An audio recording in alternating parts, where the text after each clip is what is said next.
जय हिंद। स्वागत है आप सभी का आपके अपने YouTube चैनल अमृत एकेडमी पे। हम लोग अपना बीपीएससी टीआरई 4 के लिए मैथ और साइंस की प्रिपरेशन कर रहे हैं, ठीक है ना। इसमें आपका बेसिक और जो ऑप्शनल दोनों ही कोर्स को हम कंप्लीट करेंगे, ठीक है ना। आज अपना साइंस की सीरीज़ में डे नंबर 9 है, ठीक है। अभी तक हमने 8 दिन तक अपना कोर्स कंप्लीट कर लिया है। एक सेकेंड ज़रा इसको देखते हैं, ये इधर कैसे खसक गया। एक सेकेंड, ये हाँ, ठीक है ना। तो आज के इस 9th डे में हम लोग जो करने वाले हैं अपना 1 सेकेंड का टाइम दीजिएगा आप लोग ज़रा, ठीक है। इसमें हम लोग स्पीड यानी कि कुल मिलाकर के जो चैप्टर का नाम है वो मोशन चैप्टर है, ठीक है ना। मोशन चैप्टर को हम लोग डिस्कस करने वाले हैं डिटेल में, ठीक है। तो जो लोग चैनल पे नए हैं वो प्लीज़ चैनल को सब्सक्राइब जरूर कर लेना। इसी तरीके से ये सीरीज़ पहले पूरा 55 के 55 साइंस के चैप्टर में करवाऊंगा, जिसमें आपका फिजिक्स, केमिस्ट्री और बायो तीनों पार्ट होगा।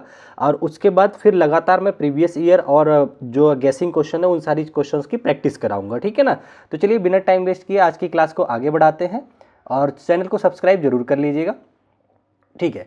अब हम समझ लेते हैं थोड़ा सा इंट्रोडक्शन किसके बारे में, मोशन के बारे में। मोशन होता क्या है, मोशन यानी कि गति के बारे में, ठीक है ना।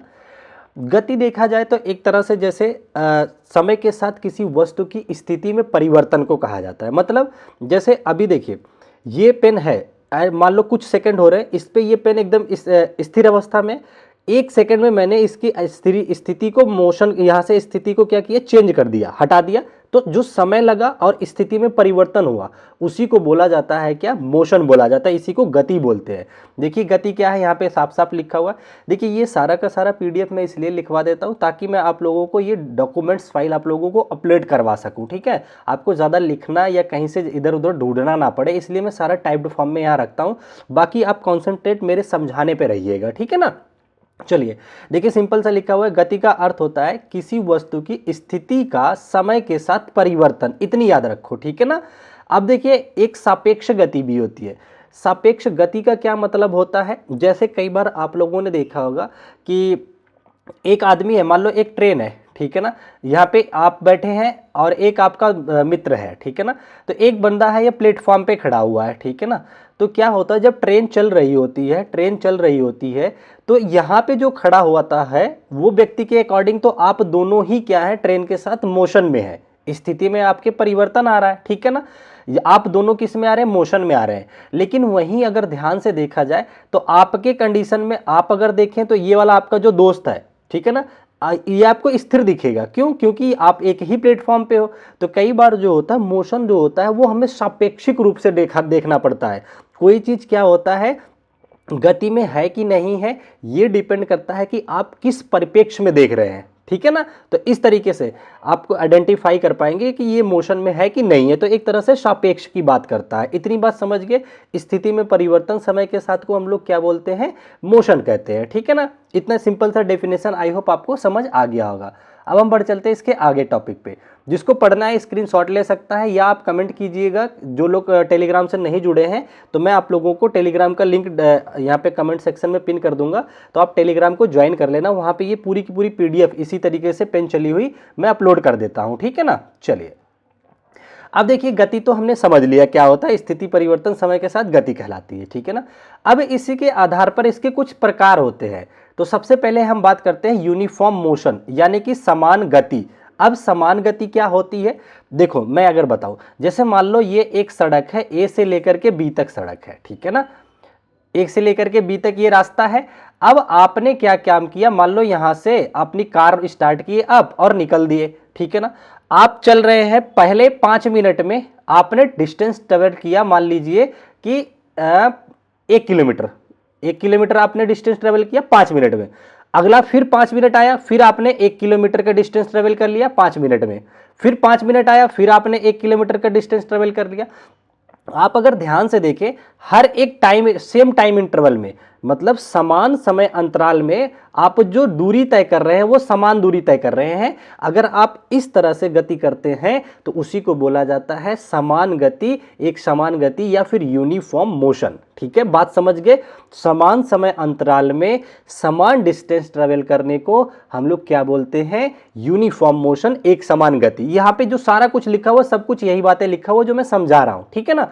तो जैसे यूनिफॉर्म मोशन का देखिए कह रखा है, a car moving at the constant speed on a straight road पे, सीधी सड़क पे एक कार चल रही है। तो बस ऐसे ही ये एग्जांपल याद रखना, 5 मिनट में 1 किलोमीटर, अगले 5 मिनट में 1 किलोमीटर, अगले 5 मिनट में 1 किलोमीटर।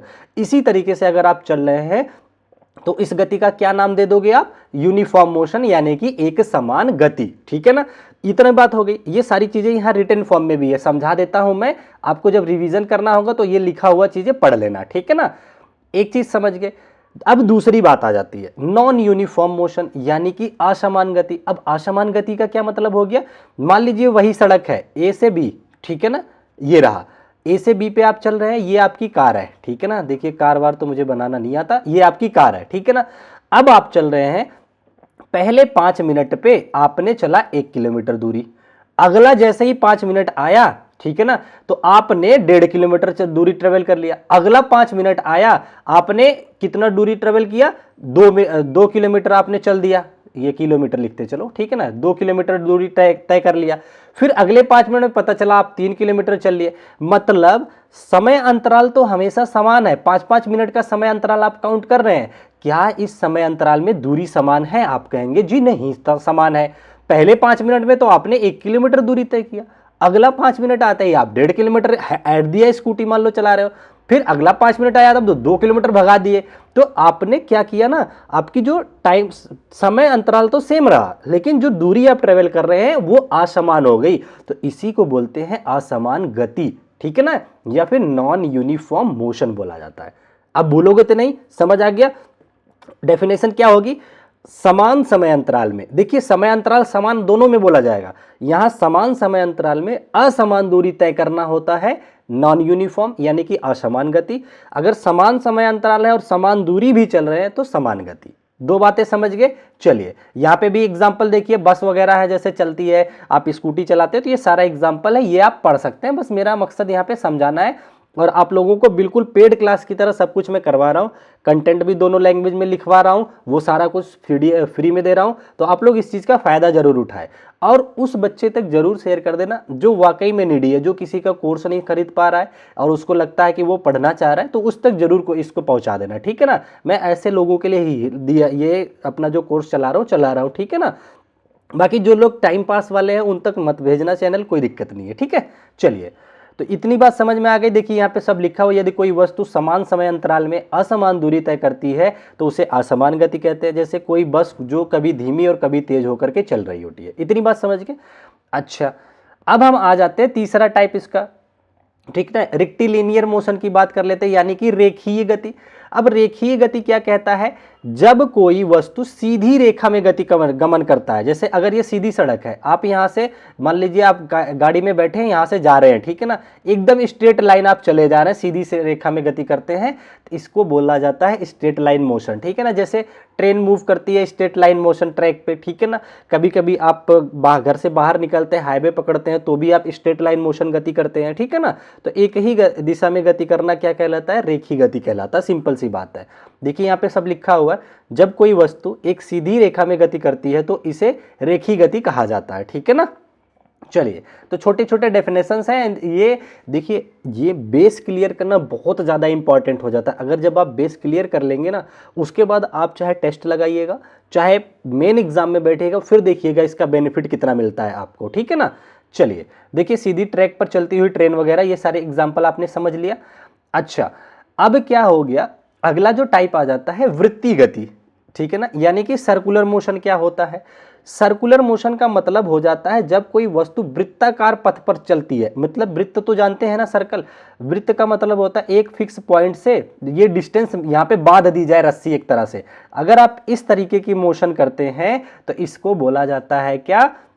वृत्तीय गति बोला जाता है। ठीक है ना, तो देखिए अब जो मैंने आपको एक समान गति और असमान गति पढ़ाया है ना, वो सब में लागू होता है। कई बार आपसे पूछ लेगा कि असमान वृत्तीय गति, तो भाई आप वृत्तीय पथ पे चलो, लेकिन समान समय अंतराल में असमान दूरी तय करो। ठीक है ना, वो असमान में आ जाएगा। बस वृत्त जो देखिए जिसके साथ समान असमान लगाए, चाहे वो वृत्तीय की बात करे चाहे लीनियर की बात करे, ठीक है ना, तो उसके साथ बस ये वर्ड जोड़ते जाना, तो आपको समझ आ गया होगा कि मैं क्या कहना चाह रहा हूँ। ठीक है ना, तो वृत्तीय गति के एग्जाम्पल क्या हो गए? जैसे आप एक धागे में पत्थर बांध करके घुमाते हैं, वृत्तीय गति कराते हैं, ठीक है ना। अच्छा, आपने से जो बच्चे गांव से बिलोंग कर रहे होंगे उन्होंने देखा होगा बचपन वगैरह में, अब तो नहीं चलता है, बैल से बांध करके इस तरीके से गन्ना पेरा जाता था पहले गांव के एरिया में, मैंने देखा हुआ है। तो उस तरह से जो बैल घूमते हैं ना एक सेंटर पे, सर्कल के पाथ पे, वो भी क्या करते हैं, वृत्तीय गति करते हैं, ठीक है ना। इतनी बात समझ गए। और क्या है, अर्थ जो मूव करती है सन के अराउंड, वो भी कैसी गति होती है, वृत्ताकार पथ पे चलती है, तो वृत्तीय गति होती है, ठीक है ना। तो ये सारे एग्जांपल बाइलैंग्वेज लिखे हुए हैं, आप यहाँ से पढ़ सकते हैं, ठीक है ना। अच्छा, अब हमें यहाँ तक समझ गए। अगला जो टाइप आ जाता है इसका, पांचवा टाइप, ये होता है पीरियाडिक मोशन, आवर्ती गति। देखिए, पीरियाडिक मोशन का मतलब होता है खुद की ही गति को रिपीट करना एक समान समय अंतराल पे। मतलब सपोज करो कि आप चलो वो एग्जांपल टफ हो जाएगा, यहाँ समझो। जैसे आप एक घड़ी का लोलक देखे होंगे, इस तरीके से ये बॉब लटका हुआ होता है, ठीक है ना। अब ये क्या काम करता है, ये बॉब जो होता है, पहले ये मूव करके यहाँ जाता है, मैक्सिमम हाइट पे पहुंचता है, यहाँ पे, यहाँ पहुंच गया, फिर वापिस आता है इधर की साइड, मैक्सिमम हाइट पे पहुंच जाता है, यहाँ पहुंच गया। अब ये क्या काम करता है ना, स्थिर नहीं होता, ये जाएगा, यहाँ जाएगा, फिर वापिस आएगा, यूं यूं करके अपना घूमता रहता है। मतलब समान समय अंतराल में अपने ही पाथ को दोहराने की गति को आवर्ती गति बोला जाता है, ठीक है ना। जब देखिए क्या कह रहा है, देखिए सिंपल सा डेफिनेशन भी लिखा हुआ है यहाँ पे, जब कोई वस्तु निश्चित समय अंतराल के बाद दोहराई जाती है, तो इसे आवर्ती गति कहते हैं। जब कोई वस्तु निश्चित समय अंतराल, वस्तु नहीं होगा, जब किसी वस्तु की गति, ठीक है ना, या पाथ बोल सकते हैं, ठीक है ना, अपने आप को रिपीट करता है, तो उसे हम लोग क्या बोलते हैं, आवर्ती गति कहा जाता है, ठीक है ना। एग्जाम्पल मैंने समझा दिया। पेंडुलम के बारे में मैंने पढ़ा रखा है, इसका time period T equal to क्या होता है, 2π√L/g होता है। वैसे इसका टॉपिक नहीं है ये ऑलरेडी मैंने साउंड चैप्टर में आप लोगों को सिखा रखा है, ठीक है ना। तो ये सब चीजें आप लोग पता रहना चाहिए। चलिए, अब यहां तक समझ गए आप लोग। आवर्ती गति क्या होती है, समझ गए ना, कि समान समय अंतराल में अपने ही पाथ को बार बार रिपीट करने को बोला जाता है। जैसे 5 सेकंड में आप यहाँ घड़ी का लोलक यहाँ गया, फिर वापस यहाँ गया, ये एक दोलन कंप्लीट हो गया इसका, अगले 5 सेकंड में फिर वही काम किया उसने, तो ये बोला गया कि अपने ही पाथ को दोहरा रहा है, ठीक है ना, समझ गए। चलिए, जैसे ऐसे समझ लीजिए, आप सुबह, अभी तो स्कूल नहीं जा रहे हैं, जब बचपन में हम लोग स्कूल जाते थे अपने ही रास्ते को रोज उसी चीज को दोहरा रहे हैं, समझ लीजिए ना, वही होता है क्या, आवर्ती गति होता है, ठीक है ना। इतना समझ गए। चलिए, अब हम आगे बढ़ चलते हैं धीरे धीरे। अच्छा, इसमें देखिए टाइम पीरियड कई सारे फार्मूले होते हैं, पर ये इस चैप्टर का पार्ट नहीं है, मैं उसको अगले चैप्टर में ले लूंगा, ठीक है ना। चलिए, अब हम देख लेते हैं गति की कुछ अवधारणाएं। गति की अवधारणाएं से मतलब क्या हो गया भाई, गति है तो दूरी है और विस्थापन है, दो चीजें होती हैं, एक होता है दूरी, एक होता है विस्थापन, ठीक है ना। काफी ज्यादा इंपॉर्टेंट है, बहुत ध्यान से समझना, अदरवाइज आप मिस्टेक कर जाएंगे। बेस क्लियर कर लो यहाँ पे, ठीक है ना। दूरी क्या होता है, पहले दूरी का मतलब होता है आपने थोड़ा सा भी चला तो वो दूरी में काउंट होगा। आप मतलब दूरी कभी भी जीरो या नेगेटिव हो ही नहीं सकती है। जैसे देखिए मैं बताता हूं, ये रहा ए और ए, ये रहा बी, दो लड़के खड़े हैं, ठीक है ना, ये इनके बीच की डिस्टेंस है, डिस्टेंस ही हमें पता करना है। अगर आप ए से बी कैसे भी जा रहे हैं, घूमते टहलते जा रहे हैं, तो इसको बोलोगे कि आपने दूरी चली है, ठीक है ना। और अगर बाय द वे मान लीजिए आप स्पीड में जा रहे हैं, आपने क्या काम किया कि आप बिल्कुल शॉर्टेस्ट पाथ अपनाया, जहां से सीधा सीधा एकदम जा रहे हैं, तो जो शॉर्टेस्ट डिस्टेंस होती है इसे बोलते हैं विस्थापन। क्या बोलते हैं, विस्थापन बोला जाता है। तो देखिए, मैं अब एक बार फिर सुनो, दूरी क्या होती है, दो बिंदुओं के बीच की ट्रेवल किया गया पाथ को बोलते हैं। क्या, दो बिंदुओं के बीच के ट्रेवल पाथ को बोलते हैं। फिर वो चाहे कैसे भी तरीके से हो, इधर उधर घूम के जाइए चाहे सीधे सीधे जाइए, उसे आप दूरी काउंट करेंगे, ठीक है ना। तो विस्थापन क्या होता है, डिस्प्लेसमेंट क्या होता है, तो दो बिंदुओं के बीच की न्यूनतम दूरी को, न्यूनतम मतलब इससे छोटा दूरी हो ही नहीं सकती, उसे हम लोग विस्थापन बोल देंगे, ठीक है ना। बात समझ में आ गई। अच्छा, तो ये जो दूरी होती है ना, ये अदिश में काउंट होती है, किसमें, अदिश। अब अदिश सदिश क्या होते हैं, ऐसी राशियां जिनमें कोई दिशा निर्धारित ना हो, बस मैग्नीट्यूड हो, उसे हम अदिश बोलते हैं। सदिश का मतलब मैग्नीट्यूड के साथ साथ उसकी दिशा भी निर्धारित हो, उसे सदिश बोला जाता है। विस्थापन सदिश होता है आपका, ठीक है ना, और ये जो होता है दूरी अदिश राशि होती है। इतनी बात समझ गए। यहाँ पे देखिए सारी चीजें मैंने यहाँ लिखवा रखा है, एक बार आपको बता देता हूँ, ठीक है ना। देखिए, दूरी क्या होती है, किसी वस्तु द्वारा तय किया गया कुल पाथ, ठीक है ना, जैसे मैंने आपको दिखाई दिया। अच्छा सोचो, ये है, ये है, और घूम करके आप वापस यहीं आ गए, तो ये जो दूरी होगी, ये पूरा पाथ होगी, ये दूरी काउंट होगी।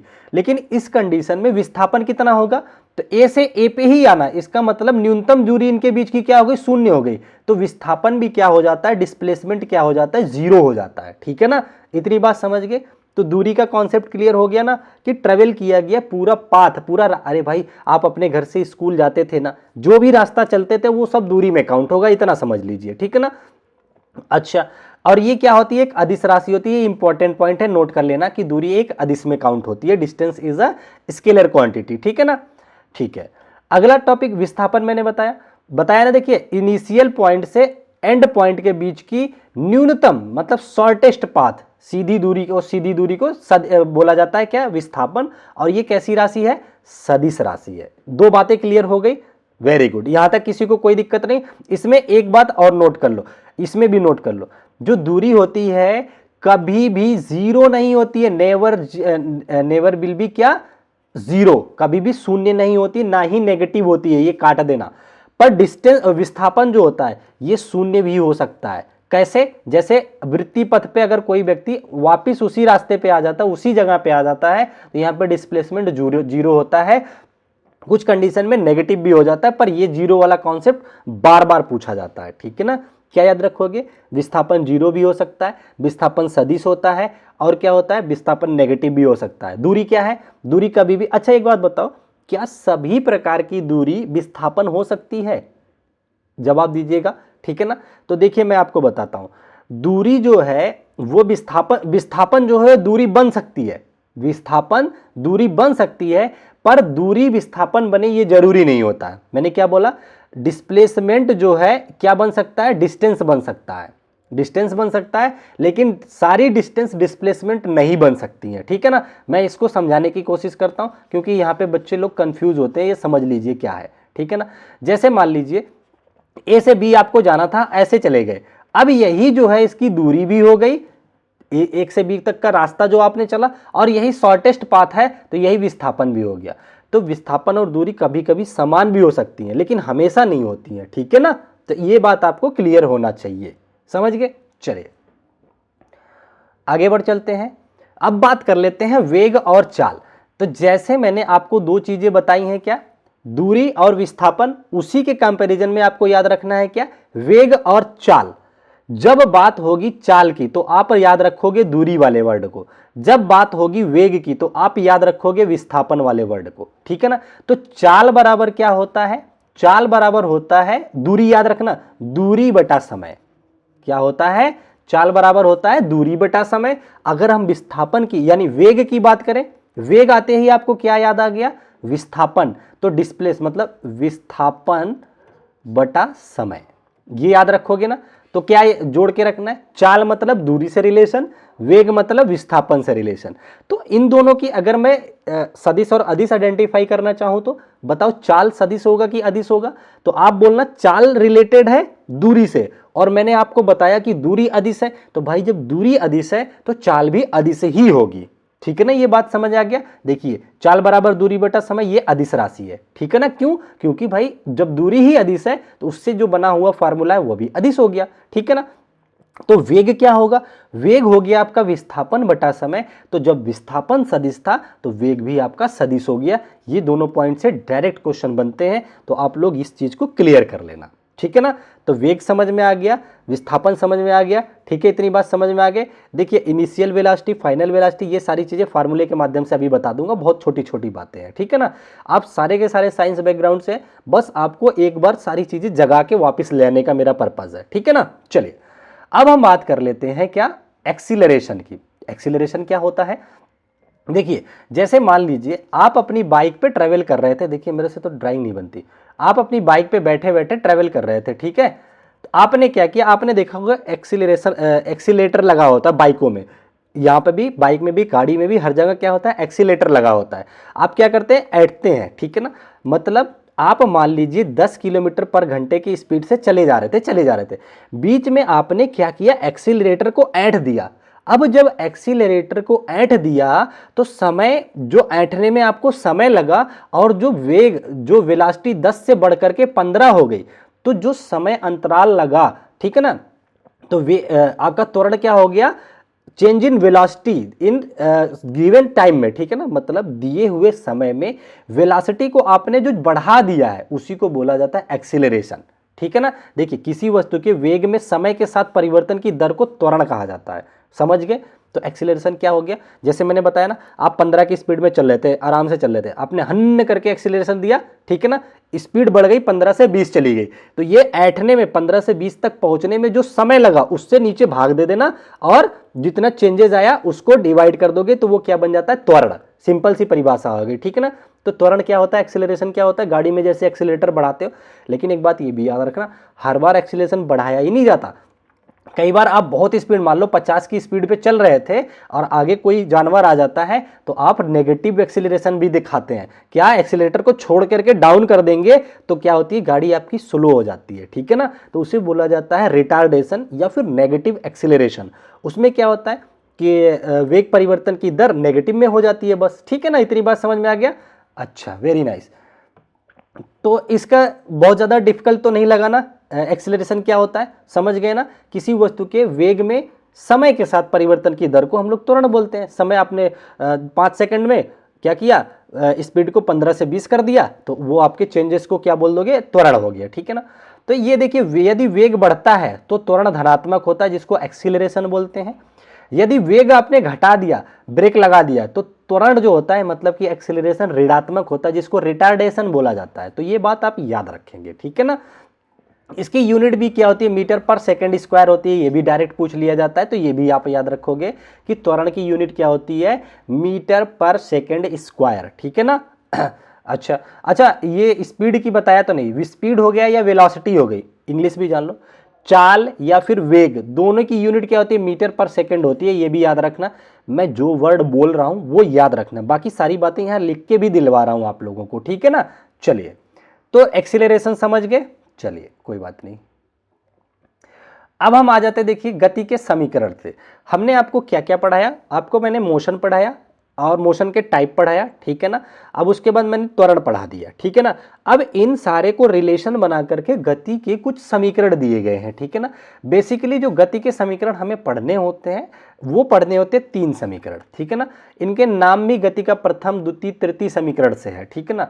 तो ये देखिए, बस याद कर लेना, ये न, इसका जो समीकरण दिया था वो न्यूटन जी ने दिया था, ठीक है ना। For uniform acceleration motion Newton's क्या है, इक्वेशन ऑफ मोशन आर। तो पहला नियम क्या था, v बराबर u प्लस ए टी। अब ये क्या क्या है ये समझ लो। v जो होती है आपकी फाइनल वेलोसिटी होती है। अब फाइनल वेलोसिटी क्या होती है, इनिशियल वेलोसिटी क्या होती है, ये समझ लीजिए। आप गाड़ी भगाए ना, 15 पे शुरू करिए थे गाड़ी को, भगा करके 20 कर दिए, तो जो 20 हुआ बाद वाली वेलोसिटी उसी को फाइनल वेलोसिटी बोलते हैं, ठीक है ना। तो u क्या हो गया, आपकी इनिशियल वेलोसिटी हो जाती है, और ए क्या है, एक्सीलरेशन हो जाता है, टी टाइम हो जाता है, ठीक है। इतनी बात समझ में आ गया। तो v equal to u plus a t, ये पहला इक्वेशन आती है आपकी। दूसरी क्या हो जाती है वो समझ लीजिए, ठीक है ना। ये होती है s बराबर you t plus half A T square. अच्छा, कई बार ये डायरेक्ट ऐसे पूछता है कि न्यूटन के गति के समीकरण के प्रथम नियम में किसके संबंध को दर्शाया गया है। तो यहाँ जो संबंध दर्शाया गया है वेलोसिटी और एक्सीलरेशन का, ठीक है ना, समय के साथ। और जो द्वितीय समीकरण क्या कहता है, s बराबर you t plus half A T square. क्या होता है, s बराबर you t plus half A T square, ठीक है ना। अब यहाँ पे s जो होता है ये होता है आपका क्या, डिस्प्लेसमेंट, ठीक है ना, या फिर कई जगह डिस्टेंस भी बोला जाता है, ठीक है ना। तो ये डिस्प्लेसमेंट को बताता है कितनी दूरी चला, u वही initial velocity, t time, a acceleration, t time है, ठीक है ना। तो ये आप समझ लीजिए। तो डिस्प्लेसमेंट, इनिशियल वेलोसिटी, एक्सीलरेशन और टाइम हो गए। अच्छा, 2 समीकरण देख लिया आप लोगों ने। तो तीसरा समीकरण क्या होता है, v square equal to u square plus 2as, ठीक है। क्या होता है, v square equal to u square plus 2as। तो देखिए, इन सारे समीकरणों पे बेस्ड कई बार डायरेक्ट तरीके से न्यूमेरिकल पूछा जाता है, तो आपको पता होना चाहिए कि इस तरीके से कैसे सॉल्व करा जाता है इनके न्यूमेरिकल वगैरह को, ठीक है ना। यहाँ तक किसी को कोई डाउट नहीं है, तीनों समीकरण बस याद रहेंगे। देखिए मैं बताऊँ, बीपीएससी का कई बार डायरेक्ट उसने फार्मूला ही पूछ लिया कि कौन सा रूप नहीं है। अब वो पूछता कैसे है, इसको थोड़ा मॉडिफाई करके पूछ लेगा। जैसे s बराबर you t plus half A T square होता है ना, तो वो क्या काम करेगा, इस हाफ को इधर मल्टीप्लाई कर देगा, एलसीएम ले लेगा और 2 को यहाँ भेज देगा। तो पूछेगा 2s equal to 2 u t plus AT², क्या ये कोई फार्मूला है कि नहीं है? तो इस तरीके से आपको तोड़ मरोड़ के बनाने भी आना चाहिए, ठीक है ना। तो इसके कई रूपों में इसको पक्षांतर कर देगा, मान लीजिए इसको इस तरह से लिख देगा कि v² - 2as = u², क्या ये फार्मूला है कि नहीं है, इक्वेशन में आएगा कि नहीं है? तो आपको तोड़ मरोड़ को कन्वर्ट करने आना चाहिए। तो बीपीएससी इसी तरीके से यहाँ से क्वेश्चन पूछता है डायरेक्ट कई बार, और कई बार तो इससे न्यूमेरिकल भी पूछ लेता है, ठीक है ना, समझ गए। चलिए, अच्छा इतनी बात समझ गए। देखिए ये सारा चीज़ें हिंदी में भी यहाँ लिखा हुआ है, तो आप लोग इसको भी देख लीजिएगा। और जो लोग टेलीग्राम से नहीं जुड़े हैं कमेंट कर दीजिएगा, मैं पिन सेक्शन कमेंट पिन करवा दूंगा, तो आपको PDF भी मिल जाया करेगी, ठीक है ना। चलिए, अच्छा अब न्यूटन के गति संबंधी कुछ नियम दिए थे। बेसिकली जो हमें पढ़ना होता है 3 नियम को पढ़ना होता है, ठीक है ना। तो तीनों नियम को बस सुन लो, याद रहेगा। न्यूटन का जो गति का प्रथम नियम है, फर्स्ट लॉ जो है, उसे ही जड़त्व का नियम भी कहा जाता है। जड़त्व का क्या मतलब होता है, हिंदी में बताऊं तो जड़ का मतलब होता है मूर्ख, इंग्लिश इसकी होती है इनर्सिया, ठीक है, लॉ ऑफ इनर्सिया बोला जाता है। जड़ का मतलब होता है मूर्ख। अब मूर्ख व्यक्ति क्या काम करता है, आप उससे, वो जो काम कर रहा होगा, अगर आप उसे मना करोगे, उसको डिस्टर्ब करोगे, तो वो उसका विरोध करेगा, समझ रहे। मान लो कोई मूर्ख व्यक्ति है, वो मिट्टी खोद रहा है, ठीक है ना, आप उसको रोकने जाओगे तो वो उसका विरोध करेगा, आपके रोकने का विरोध करेगा। तो जड़त्व का नियम भी यही कहता है कि वस्तु जिस अवस्था में है, अगर आप उसमें परिवर्तन लाना चाहते हैं तो वो उसको ही विरोध कर देगा। जैसे मान लो वस्तु यहाँ पे टेबल पर मेरा लैपटॉप रखा है, अगर मैं इसको मूव करा के आगे बढ़ाना चाहूंगा तो ये खसकना ही नहीं चाहेगा, ठीक है ना। तो इसी को बोला जाता है जड़त्व का नियम, कि अपनी ही ओरिजिनल अवस्था में बने रहना चाहता है, ठीक है। इसका सीधा साधा एग्जांपल बताऊं, कभी कभी आप बस में बैठे रहते होंगे, बस चलती है ना स्पीड में, तो उस टाइम में आपकी पूरी शरीर की अवस्था ऐसे आ जाती है, और अचानक से क्या होता है, बस ड्राइवर ब्रेक मारता है ना, जैसे ही ब्रेक मारता है तो कमर के नीचे का पोर्शन जो बस के टच में है, वो क्या आता है, उसके मोशन एकदम से रुक जाता है। लेकिन बॉडी का ऊपरी भाग जो है वो मोशन में बना रहना चाहता है, वो विरोध करता है, वो कहेगा मैं नहीं रुक रहा, वो यूं जाएगा और गिर जाओगे आप, ठीक है ना। तो ये क्या होता है, अपने ही गति का क्या करता है, विरोध करता है। तो ये प्रथम नियम हो गया। देखिए कह रहा है ना, कोई वस्तु जब तक अपनी स्थिर अवस्था में है या समान गति की चल रही है, जब तक उस पर कोई बाहरी बल कार्य नहीं करता, वो तब तक उसी में बना रहना चाहता है। ये आधा लिखा हुआ है, तब तक उसी में बना रहना चाहता है। उदाहरण के लिए चलती हुई बस अचानक जब रुक जाती है तो यात्री आगे की ओर झुक जाता है। तो ये सारी बातें आपको पता होना चाहिए, ये प्रथम नियम में आता है। कई बार तो ये भी पूछ लेता है न्यूटन के किस नियम को प्रथम नियम कहा जाता है, तो जड़त्व वाला ये भी याद रखना है, इनर्शिया बोला जाता है, ठीक है ना। अच्छा, पहला नियम क्लियर हो गया आप लोगों को। अब हम बात कर लेते हैं द्वितीय नियम की, यानी कि सेकंड लॉ ऑफ मोशन, गति का द्वितीय नियम।